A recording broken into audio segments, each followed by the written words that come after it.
Hi, boys and girls. We're going to start part 3 of chapter 9. Oh, I don't remember, said Wilbur. It doesn't make any difference. Let's not talk anymore for a while, Charlotte. I'm getting sleepy. You go ahead and finish fixing your web, and I'll just lie here and watch you. It's a lovely evening. Wilbur stretched out on his side. Twilight settled over Zuckerman's barn, and a feeling of peace. Fern knew it was almost supper time, but she couldn't bear to leave. Swallows passed on silent wings in and out of the doorways, bringing food to their young ones. From across the road a bird sang, "Whip poor Will, whip poor Will." Larry sat down under an apple tree and lit his pipe. The animals sniffed the familiar smell of strong tobacco.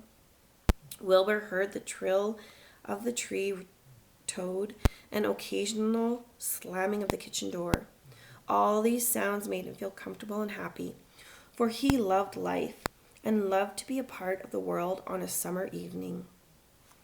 I bet we're all excited for summer to come, right, boys and girls?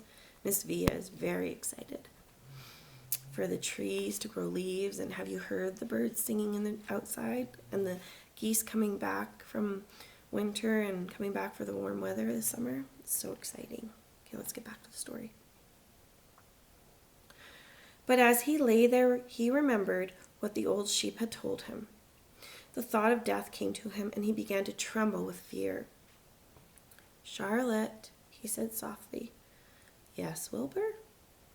"I don't want to die."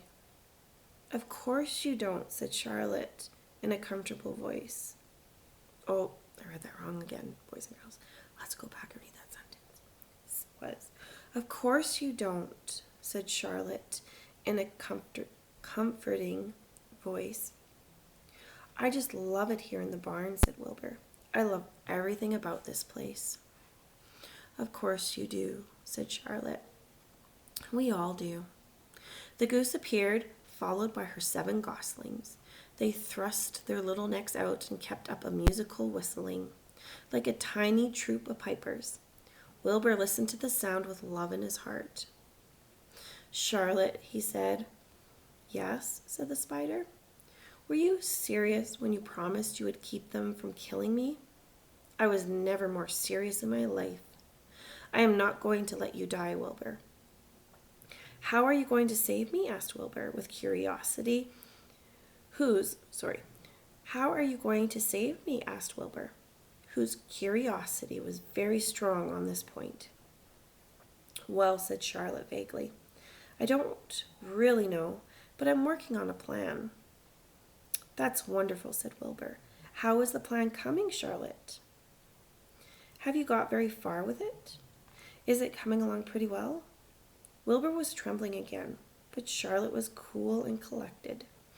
"Oh, it's coming all right," she said lightly. "The plan is still in its early stages and hasn't completely shaped up yet, but I'm working on it." "When do you work on it?" begged Wilbur. "When I'm hanging head down at the top of my web. That's when I do my thinking, because then all the blood is in my head. I'd be only too glad to help in any way I can." "Oh, I'll work it out alone," said Charlotte. "I can think better if I think alone." "All right," said Wilbur, "but don't fail to let me know if there's anything I can do to help, no matter how slight." "Well," replied Charlotte, "you must try to build yourself up. I want you to get plenty of sleep and stop worrying. Never hurry and never worry." Oh, that's a great piece of advice that Charlotte just gave Wilbur. I think we could all use that in our life. Just never hurry. Remember, in the classroom, we don't run. We use our walking feet so we don't run into people and in the hallways, right? And we can use that even when we're out and about doing things in Lacombe or anywhere else with our parents. We just walk, don't hurry, and never worry. I like that. Never hurry and never worry. Okay, let's get back to the story. Chew your food thoroughly and eat every bite, every bit of it. Except you must leave just enough for Templeton. Gain weight and stay well. That's the way you can help. Keep fit and don't lose your nerve.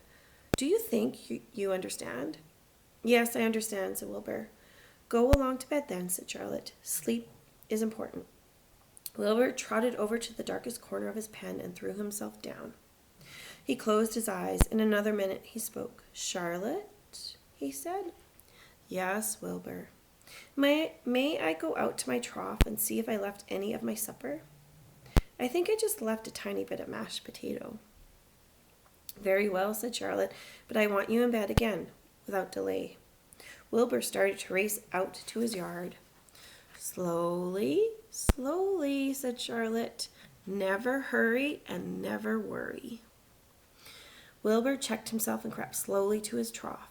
He found a bit of potato, chewed it carefully, swallowed it, and walked back to bed.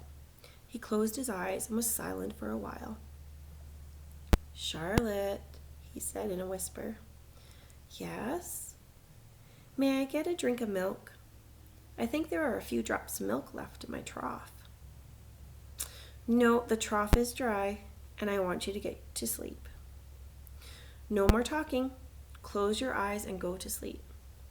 I'm sure you guys have, boys and girls, you've heard that from your parents at bedtime. No more drinks before bed, no more snacks. Close your eyes and go to sleep. Wilbur shut his eyes. Fern got up from her stool and started for home, her mind full of everything she had seen and heard. Good night, Charlotte, said Wilbur. Good night, Wilbur. There was a pause. Good night, Charlotte. Good night, Wilbur. Good night, good night. And that's the end of chapter 9.